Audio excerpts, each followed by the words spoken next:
মা আমেনার ঘরে রাসূল যখন পৃথিবীতে এসেছে, এই পৃথিবীতে জন্মগ্রহণ করেছে, ইতিহাস যদি লক্ষ্য করা হয়, রাসূলের জন্মের খবর যখন মক্কার নগরীতে ছড়ায় পড়ে, যখন রাসূলের জন্মের খবর মক্কার গলিতে গলিতে ছড়ায় পড়ে, মক্কার লোকেরা, বিশেষ করে কুরাইশ বংশের লোকেরা রাসূলের সেই আগমনকে, খবরকে শোনার সাথে সাথে তারা আনন্দ, সকলে মুস্কি মুস্কি হাসার আনন্দ ভোগ করে।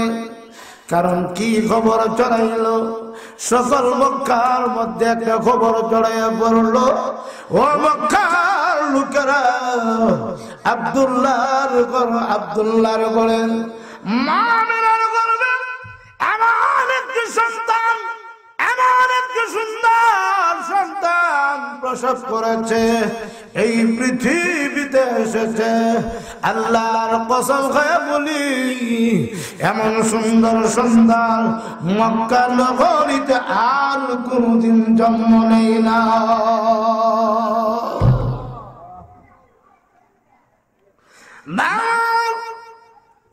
শুধু তাই না, মক্কার লোকদের কাছে যখন রাসূলের জন্মের খবর পৌঁছে যায়, মক্কার লোকেরা যেমন ভাবে রাসূলের জন্মের কথাগুলো শুনে আনন্দ উল্লাসে পেটে ভরেছিল, ঠিক তেমনি ভাবে কুরাইশ বংশের লোকেরাও রাসূলের জন্মে আনন্দ করতে লাগলো, সকলেই আনন্দ করত। মা আমিনা বলে, সবচেয়ে বড় আনন্দ আমি আমিনাও আনন্দিত হয়েছিলাম। মা আমিনা বলে, আমি লক্ষ্য করে দেখেছি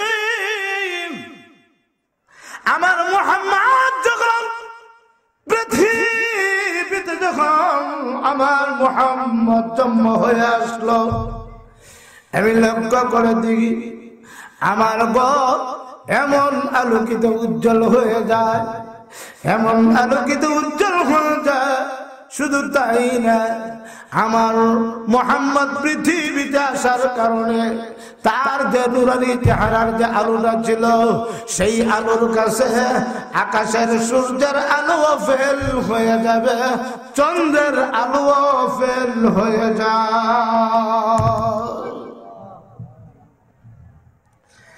মারা বলেন, মুহাম্মদ যখন পৃথিবীতে জন্মগ্রহণ করেছে, আমি আমার দাসীকে লক্ষ্য করে বলেছি, দাসী, আমার সন্তানের প্রতি তুমি খেয়াল রাখিও, আমার সন্তানকে তুমি খেয়াল করে রাখিও। দাসী বলেন, ঠিক আছে।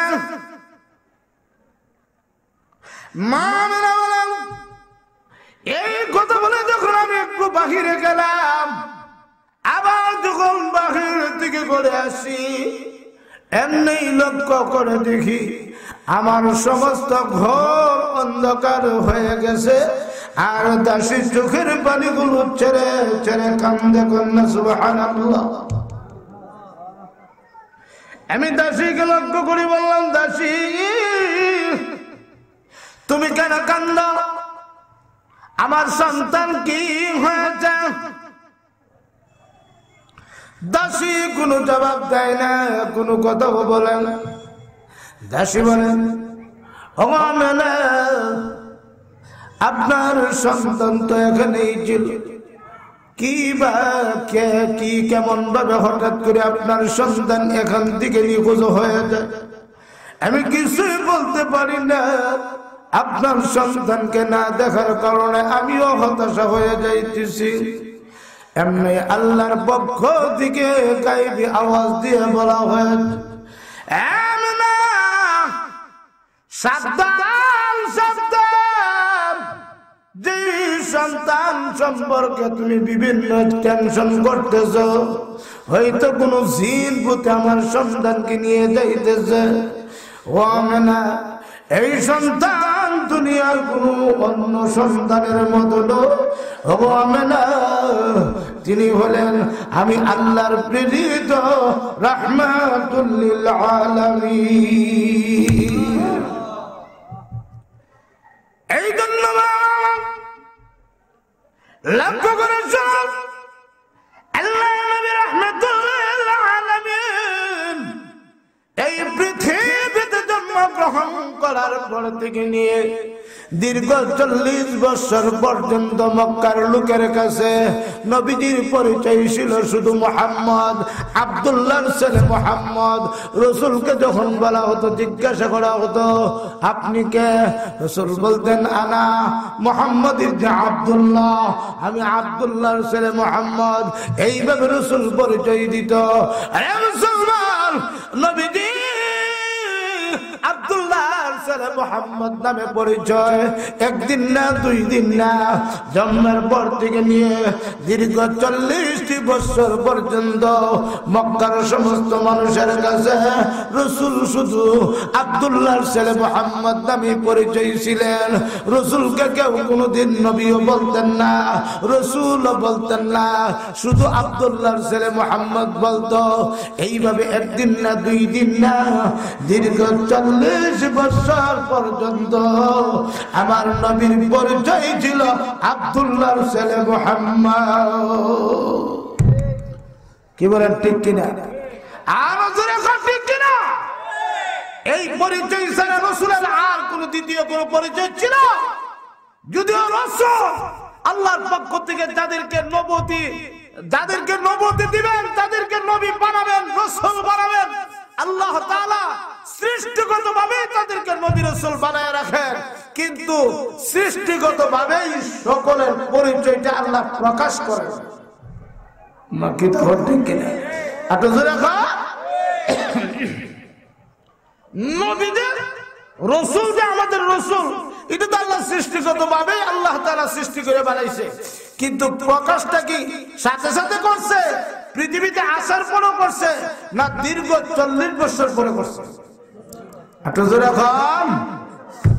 এখন আসুন, রাসূলকে আল্লাহ জন্মের পর থেকে নিয়ে 40 বছর পর্যন্ত, দীর্ঘ 40 বছর নবুয়ত এবং রাসূল ঘোষণাপত্র না দিয়া, পরিচয় না দিয়া, আব্দুল্লাহর ছেলে মুহাম্মদ পরিচয় দিয়া আল্লাহ দীর্ঘ 40 বছর রাসূলকে দুনিয়াতে লালন পালন করছে। এটা কেন করলো? এর কারণ কি? এর কারণ হলো কিতাবের মধ্যে লেখে, তারিখের কিতাবে, এর একটা কারণ হলো যে রাসূলদের, তিনি যে রাসূল আল্লাহর পক্ষ থেকে পয়গম্বর, এই কথাটা যদি হঠাৎ করে বলা হয় তাহলে তারা মানতে, তার মধ্যে দ্বিধাদ্বন্দ্ব লেগে যাবে, মানার মধ্যে একটা কষ্ট হয়ে যাবে।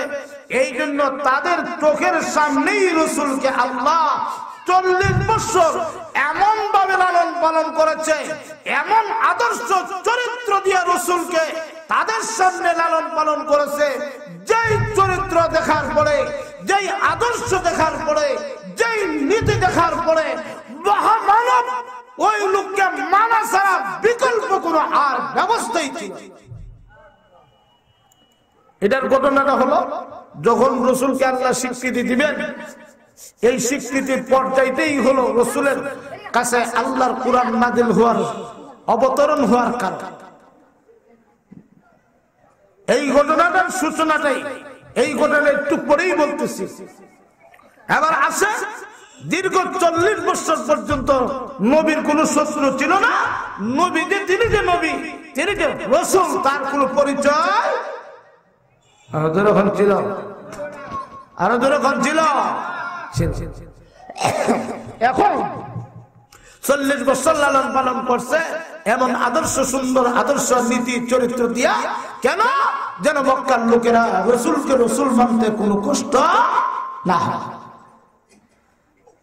এখন আসেন, এই দীর্ঘ 40 বছর পর্যন্ত রাসূলকে আল্লাহ নবুয়তি লুকায় রাখছে। এখন রাসূলকে, তিনি কি রাসূল ছিলেন না জন্মগত ভাবে?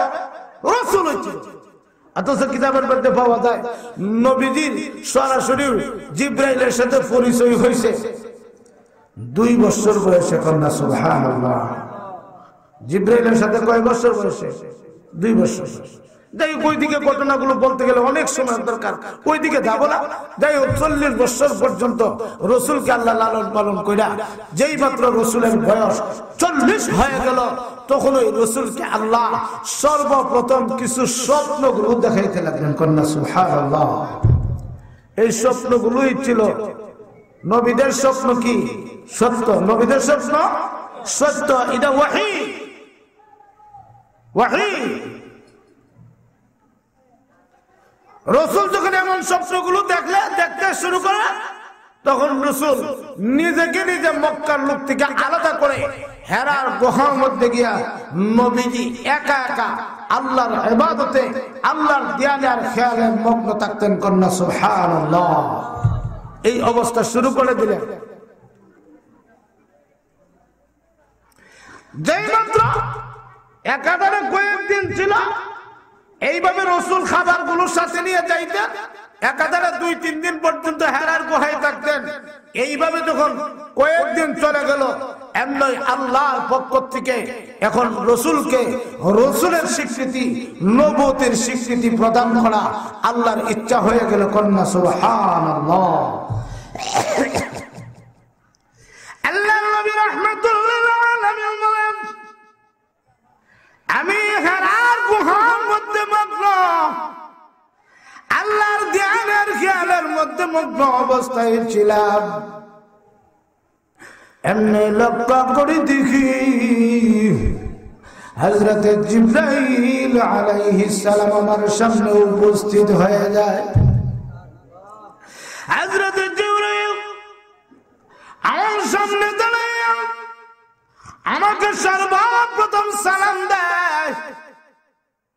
আমাকে সালাম দিয়ে জিবরাইল আমার প্রতি লক্ষ্য করে জিবরাইল বলতেছে, ইকরা ইয়া মুহাম্মদ। যেই মাত্র জিবরাইল আমাকে ইকরা ইয়া মুহাম্মদ বলতেছে, আমি জিবরাইলকে লক্ষ্য করে বললাম, আনা বিকারিন, আমি তো কিছুই পড়তে জানি না। এমনি জিবরাইল আমাকে একটা জোরে ধরে একটা চাপ দিল, বুকের সাথে বুক মিলাইয়া। এই অবস্থায় চাপ দিয়ে ছেড়ে দিয়ে আবার বলে, ইকরা ইয়া মুহাম্মদ। আমি তার জবাবে বললাম, আনা বিকারিন, আমি তো লেখাপড়া জানি না। এইভাবে যখন 2 বার হয়ে গেল, আবার দ্বিতীয়বার চাপ দে, এমন ভাবে আমাকে তৃতীয়বার চাপ দে। তৃতীয়বার চাপ দেওয়ার পরে আমাকে যখন ছেড়ে দে, এমনি আমি তাকে বললাম আমি কি পড়ব। এমনি জিবরাইল আমাকে আমার তিলাওয়াতকৃত সূরাতুল আলাকের প্রথম 5খানা আয়াত আল্লাহর পক্ষ থেকে উপহার দেয়। মুসলমান লক্ষ্য করুন, দীর্ঘ 40 বছর পর্যন্ত রাসূলের পরিচয় ছিল সমস্ত মক্কা নগরীতে। ওনার পরিচয় ছিল আব্দুল্লাহর ছেলে মুহাম্মদ। তিনি হলেন আব্দুল্লাহর ছেলে মুহাম্মদ, খাজা আব্দুল মুত্তালিবের নাতি। এই পরিচয়টাই ছিল মক্কার সমস্ত মানুষের কাছে। মুসলমান যেই মাত্র 40 বছর হয়ে যায়, রসুলের বয়স যখন 40 বছর হয়ে গেল, এমনি রসুলকে আল্লাহর পক্ষ থেকে নবুয়তের স্বীকৃতি প্রদান করা হলো। আল্লাহ ঘোষণা করলেন, হে মুহাম্মদ, দীর্ঘ 40 বছর পর্যন্ত, 1040 বছর পর্যন্ত আপনাকে আমি আল্লাহ আব্দুল্লাহর ছেলে মুহাম্মদ নামে পরিচয় করাই দিয়েছি।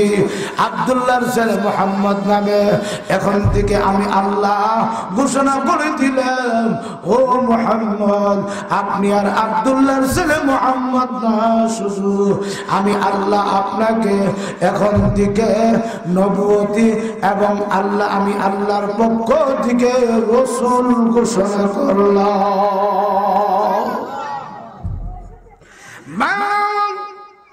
40 বছর পরে রাসূলকে রাসূল ঘোষণা দেন। 40 বছর পরে আমার নবীকে নবুয়তের ঘোষণা মহান আল্লাহ হেরার পর্বতের মধ্যে দিয়েছে। এরা মুসলমান, একটু যদি লক্ষ্য করা হয়, রাসূলকে যখন আল্লাহর পক্ষ থেকে নবুয়তের ঘোষণা দেওয়া হয়, সেই ঘোষণার জায়গাটা ছিল, সেই মাদ্রাসাটা ছিল হেরার গুহা। সুবহানাল্লাহ বলেন। একটু জোরে এখন। রাসূলকে আল্লাহ রাসূলের ঘোষণা দেয়, যে পাহাড় ছিল সেই পাহাড়ের নাম হেরার গুহার পাহাড়। ওই মাদ্রাসাটা ছিল হেরার গুহা। ছাত্র ছিল মুহাম্মদ, শিক্ষক হলো মহান আল্লাহ রাব্বুল আলামিন। ওয়া মা ইয়ানতিকু আনিল হাওয়া ইন হুয়া ইল্লা ওয়াহয়ুন ইউহা। মোহাম্মদ হরগিজ না গুফতা তা না গুফতা জিবরাইল, জিবরাইল হরগিজ না গুফতা তা না গুফতা রব্বুল জলিল। আল্লাহ রাব্বুল আলামিন 40 বছর পরে রাসূলকে হেরার গুহায় মাদ্রাসা, ওই জাবালে, ওই যে জাবালে নূর পাহাড়, সেই পাহাড়ের মাদ্রাসা হলো হেরার গুহার মাদ্রাসা। ওই মাদ্রাসার ছাত্র হলো মুহাম্মদুর রাসূলুল্লাহ। ওই মাদ্রাসার শিক্ষক হলো মহান আল্লাহ। ওই মাদ্রাসার পাঠ্যসূচি কি ছিল? ওই মাদ্রাসার পাঠ্য বই ছিল এমন এক মহান এক বাণী, যে বাণীর নাম হলো কিতাবুল্লাহ।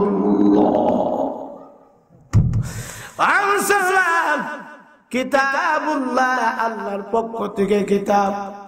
সাহিফায়ে আদম থেকে নিয়ে ঈসা আলাইহিস সালাম পর্যন্ত সমস্ত আসমানি কিতাবকে কিতাবুল্লাহ বলা হয়, আল্লাহর কিতাব বলা হয়। কথাটা বুঝতেছেন কিনা? সাহিফায়ে আদম পয়গম্বর থেকে নিয়ে ঈসা আলাইহিস সালাম পর্যন্ত সমস্ত আসমানি কিতাবকে কিতাবুল্লাহ বলা হয়।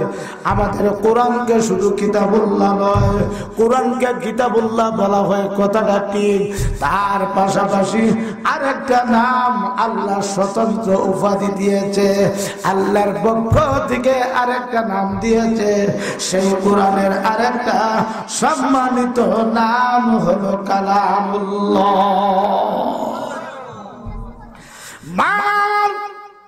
লক্ষ্য করে শুনুন, আল্লাহর পক্ষ থেকে মহান আল্লাহ রাসূলকে জন্মের পর থেকে নিয়ে 40 বছর পর্যন্ত রাসূলকে রাসূলের কোন পরিচয় আল্লাহ দুনিয়াতে দেয় না।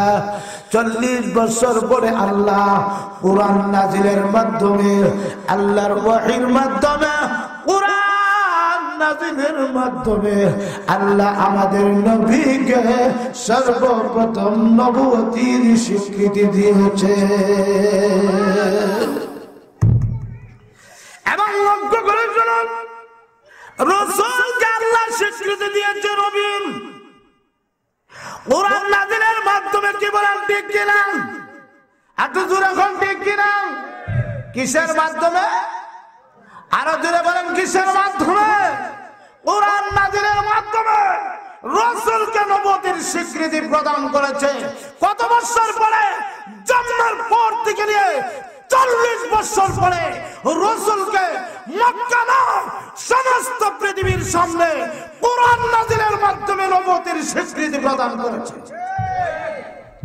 এবার আসুন, এই যে স্বীকৃতিটা আল্লাহ প্রদান করলো, আল্লাহ দেখেন কুরআন নাজিলের মাধ্যমে, শ্রেষ্ঠ বাণীর মাধ্যমে আল্লাহ স্বীকৃতি দিছে। আবার স্বীকৃতির লক্ষণটা কি প্রকার একটু লক্ষ্য করে শুনেন। আল্লাহ কি বলেন? ইকরা বিসমি রাব্বিকাল্লাযী খালাক। ইকরা, পৃথিবীর মানুষ, মহান আল্লাহ রাসূলকে রাসূলের স্বীকৃতি দিয়েছে। কুরআন নাজিলের মাধ্যমে, কিতাবুল্লাহ কালামুল্লাহ নাজিলের মাধ্যমে। কিন্তু একটা জিনিস লক্ষ্য করে দেখেন, যেই কালামুল্লাহর নাজিলের মাধ্যমে রাসূলকে রাসূলের স্বীকৃতি দেওয়া হয়েছে, হেরার গুহার মধ্যে হযরত জিবরাইল আলাইহিস সালাম রাসূলের সামনে যে শব্দটা উচ্চারণ করেছে ইকরা, সুবহানাল্লাহ বলেন।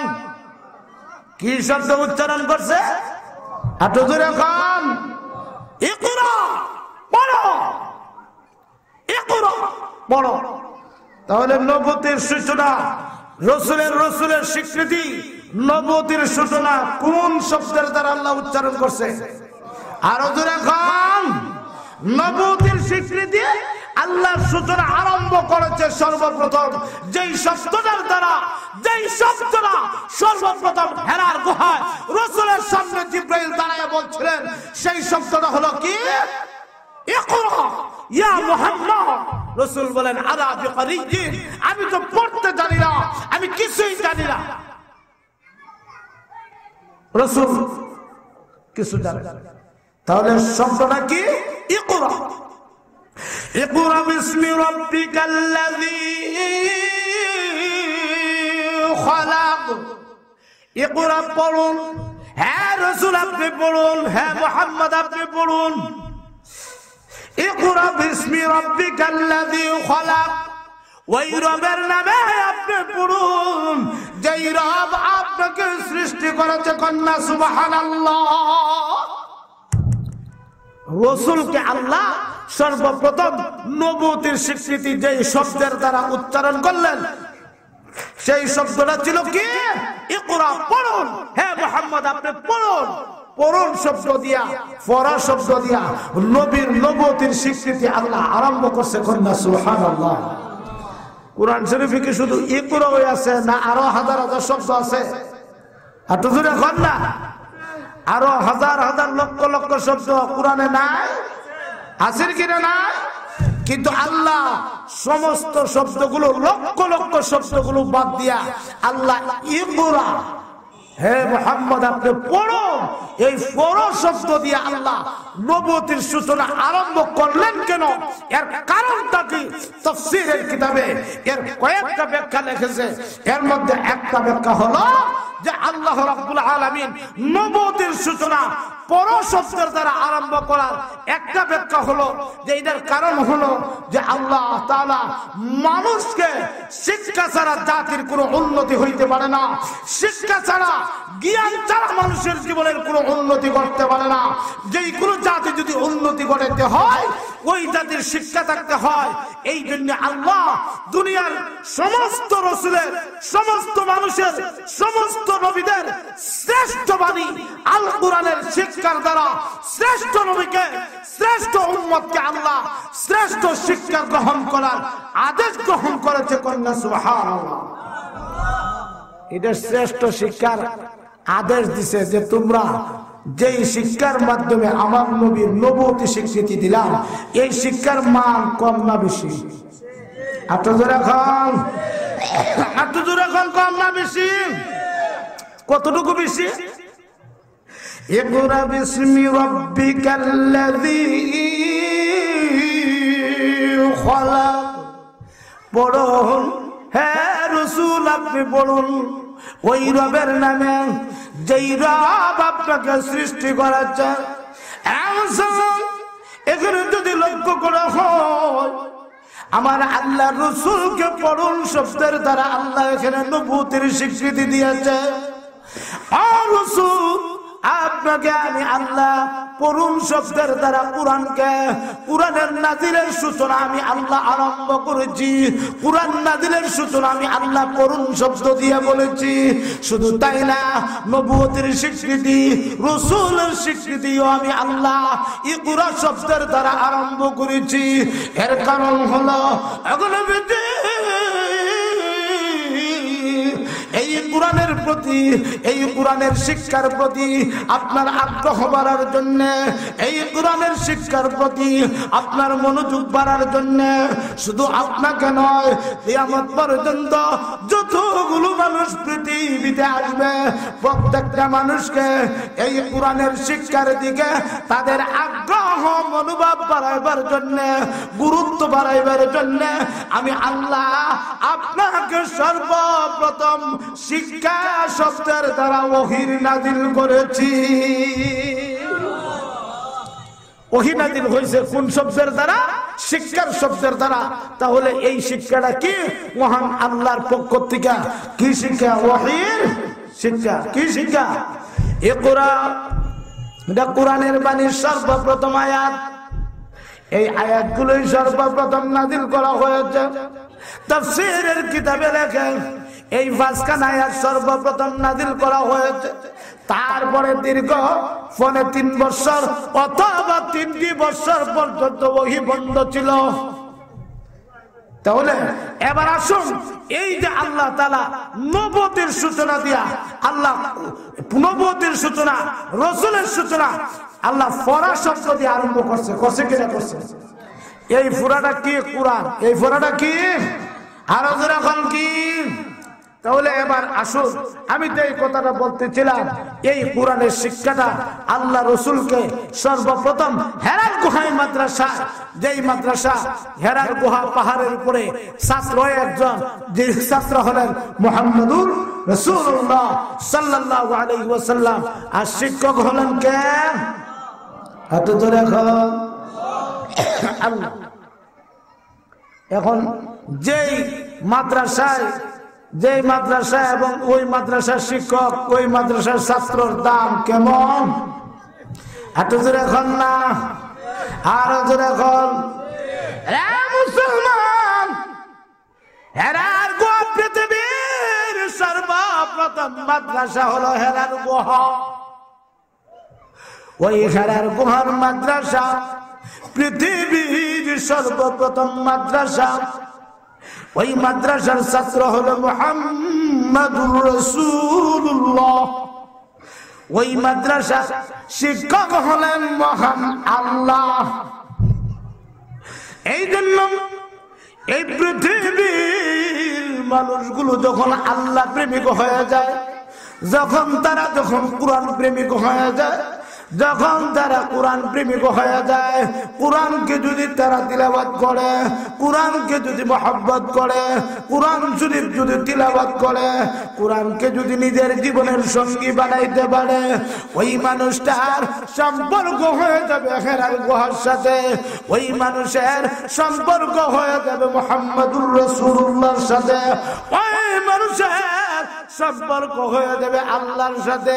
এবার বলুন, আল্লাহর সাথে যদি সম্পর্ক হয়, রাসূলের সাথে যদি সম্পর্ক হয়, হেরার গুহার সাথে যদি সম্পর্ক হয়ে যায়, আর কোনো কিছুর আশা থাকে কিনা? থাকে না।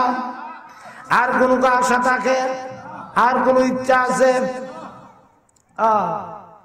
ও আল্লাহ, ও মুসলমান, আহা, এই কোরআন এমন এক কোরআন, যে কোরআনের সাথে সম্পর্ক গড়লে, যে কোরআনের সাথে যদি কেউ সম্পর্ক গড়ে, সম্পর্ক রাখে, ওই কোরআনের সাথে সম্পর্ক রাখা, হেরার গুহার সাথে সম্পর্ক রাখা, ওই কোরআনের সাথে সম্পর্ক রাখা, মক্কার সাথে সম্পর্ক রাখা, ওই কোরআনের সাথে সম্পর্ক রাখা, মদিনার সাথে সম্পর্ক রাখা।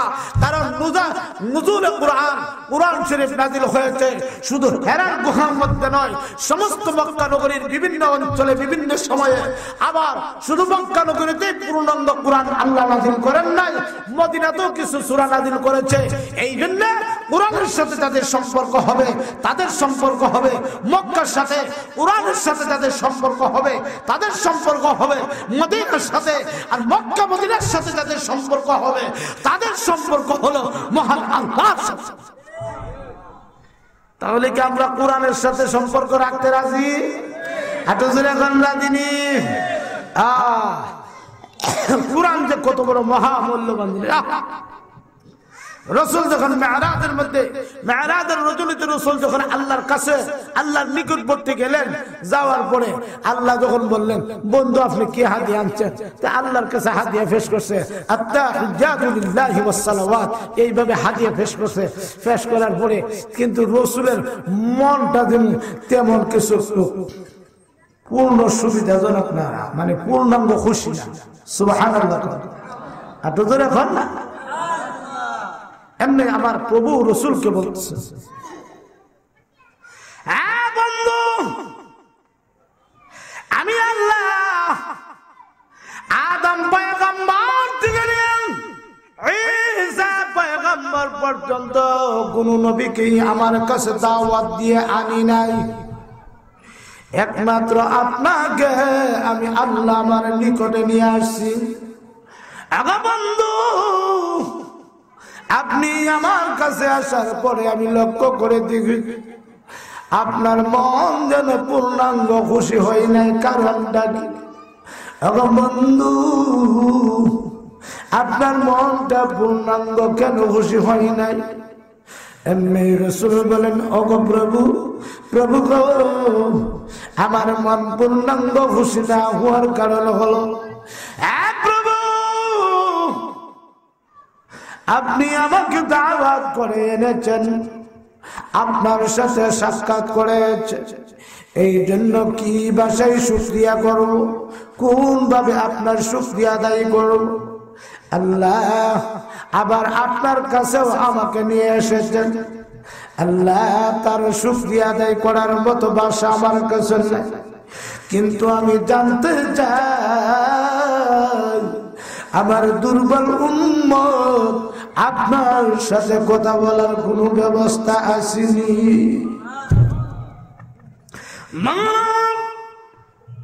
এই প্রস্তাব যখন রাসূল মহান আল্লাহর দরবারে যখন উপস্থাপন করেছে, এমনি আমার প্রভু ডাক দেবেন, ওগো মুহাম্মদ, ওগো বন্ধু, আপনার প্রস্তাব, আপনার দরখাস্ত আমি আল্লাহ মঞ্জুর করে নিয়েছি। বন্ধু, যে কুরআন আমি আল্লাহ আপনার উপরে নাযিল করেছি, যে কুরআনকে আমি আল্লাহ আপনার কাছে দিয়েছি, ওই কুরআন যখন আপনার উম্মতগণ যখন কুরআন শরীফ তিলাওয়াত করবে, কুরআন যখন তারা তিলাওয়াত করবে, আমি আল্লাহ আপনাকে ঘোষণা দিলাম গো নবীজি, ওই কুরআন তিলাওয়াতকারী নারী আর পুরুষ যারা যখন তিলাওয়াত করবে, ওই তিলাওয়াতকারীরা তিলাওয়াত করার সময় আমি আল্লাহর সাথে তাদের কথা বলা হবে।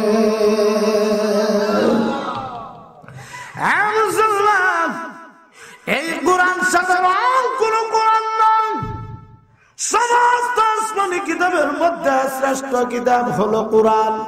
এই কুরআনকে মহান আল্লাহ আমাদের জন্য আল্লাহ প্রেরণ করেছে। এই কুরআনকে আল্লাহ দিয়া নবুয়তের স্বীকৃতিও দেওয়া হয়েছে। এই কুরআন এখনো আছে কিনা নাই? আরো জোরে এখন, এই কোরআন শিক্ষাটাই হলো রে ভাই জগতের শ্রেষ্ঠ শিক্ষা। ওই শিক্ষার অংশই হলো মুআজ বিন জাবাল নুরানি মাদ্রাসা কন্যা। সুবহানাল্লাহ। এই মুআজ বিন জাবাল যদিও দেখা যায় বিল্ডিং কম, এরপরে এই সেই, কিন্তু জানিয়ে রাখেন এই মুআজ বিন জাবালের এই মাদ্রাসা, এই মাদ্রাসার শিক্ষক, এই মাদ্রাসার সঙ্গ, এই মাদ্রাসার দূর হলো হেরার গুহা। হেরার গুহা, মদিনাতুল মুনাওয়ারা, আসহাবে সুফা, এই মদিনার সাথে আর মদিনার সম্পর্ক আল্লাহর আরশের সাথে। এই জন্য এই কোরআনকে আমাদের জান মাল সব কিছু দিয়ে, জীবনের সব কিছু মূল্য দেওয়া হলো কোরআনের শিক্ষাকে, মুআজ বিন জাবাল মাদ্রাসাকে আমরা রক্ষা করতে, উন্নতি করতে আমরা কারা কারা রাজি? দুইটা হাত উঁচু করে দেখা। আল্লাহ কবুল করুক, শুকর করুন, আমিন। টাকা পয়সা ঠিকভাবে দিবেন তো? হ্যাঁ, চাঁদা ঠিকভাবে দিবেন। আমি কিন্তু সবার চিনি, লিস্টটা দেখুন, যদি যারা আছে এগুলো একজনও খালি দেবেন না, কমপক্ষে 100টা হলে দেওয়া যাবেন। এখন না করেন, পরে দেওয়া যাবেন। রাজি আছেন? 2 মাস পরে দিয়ে অসুবিধা নাই। কিন্তু আমার একটা আবদার রইল সকলের কাছে, এখানে আপনারা যারা আছেন, যার যার তৌফিক অনুসারে 1000 2000